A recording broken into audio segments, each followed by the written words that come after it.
Hi, ಇದು Wednesday morning blog. ನಾನಿವತ್ತು ಬ್ರೇಕ್ಫಾಸ್ಟಿಗೆ ದೋಸೆ ಹಾಗೆ ಬೀಟ್ರೂಟ್ ಗೊಜ್ಜುನ ಮಾಡ್ತಾ ಇದ್ದೀನಿ. ತುಂಬ ಜನ ಈ ರೆಸಿಪಿನ ಕೇಳ್ತಾ ಇದ್ರಿ. ಈ ರೆಸಿಪಿ ಮಾಡೋದಕ್ಕೆ ಸ್ವಲ್ಪ ಕಾಯಿ ತುರಿ, ಈರುಳ್ಳಿ, ಟೊಮೆಟೊ, ಕೊತ್ತಂಬರಿ ಸೊಪ್ಪು, ಪುದೀನ, ಚಕ್ಕೆ, ಲವಂಗ, ಮೆಣಸು, ಶುಂಠಿ, ಬೆಳ್ಳುಳ್ಳಿ ಇಷ್ಟನ್ನು ಹಾಕಿ ಚೆನ್ನಾಗಿ ಗ್ರೈಂಡ್ ಮಾಡ್ಕೋಬೇಕು. ಅದ್ರ ಜೊತೆಗೆ 1-2 ಸ್ಪೂನಷ್ಟು ಸಾಂಬಾರ್ ಪೌಡರ್ನ ಹಾಕಿ ಗ್ರೈಂಡ್ ಮಾಡ್ಕೋಬೇಕು.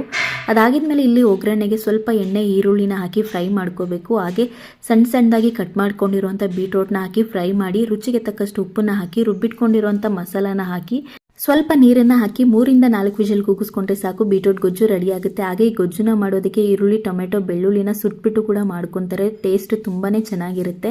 ದೋಸೆನೂ ಕೂಡ ರೆಡಿ ಆಯಿತು. ಕಡಲೆಕಾಯಿ ಚಟ್ನಿ ಮಾಡ್ಕೊಳ್ಳೋಣ ಅನ್ಕೊಂಡೆ, ಬಟ್ ಪವರ್ ಇರಲಿಲ್ಲ. ಆನಂದ್ ಹೋದ್ಮೇಲೆ ಪವರ್ ಬಂತು ನಮಗೆ ಅಂದ್ಬಿಟ್ಟು ನಾನಿಲ್ಲಿ ಕಡಲೆಕಾಯಿ ಚಟ್ನಿನ ಮಾಡ್ಕೊತಾ ಇದ್ದೀನಿ. ಹಾಗೆ ಹಿಂದಿನ ಬ್ಲಾಗಲ್ಲೇ ಹೇಳಿದ್ದೆ ನಾನು ಹುಳ್ಳಿಕಾಳು ನೆನೆಸಿದ್ದೀನಿ ಅಂದ್ಬಿಟ್ಟು, ಅದನ್ನು ಸೋರ್ ತೆಗೆದು ಇಟ್ಟಿದ್ದೀನಿ. ಸ್ವಲ್ಪ ಹೊತ್ತು ಆದಮೇಲೆ ಬಟ್ಟೆ ಕಟ್ಟಿ ಇಡ್ತೀನಿ. ಹಾಗೆ ಬಾಕ್ಸಲ್ಲೂ ಕೂಡ ಇಡ್ಬೋದು, ಸ್ಮೆಲ್ ಬರುತ್ತೆ ಅಂದ್ಬಿಟ್ಟು ನಾನು ಬಾಕ್ಸಲ್ಲಿ ಇಡಲ್ಲ. ನಮ್ಮದು ಕೂಡ ಬ್ರೇಕ್ಫಾಸ್ಟ್ ಮುಗೀತು. ಇವತ್ತಿಗೆ ನನ್ನ ವ್ಲಾಗ್ ಮುಗ್ದಿದೆ. ಮತ್ತೆ ಸಿಗ್ತೀನಿ. ಬಾಯ್ ಬಾಯ್.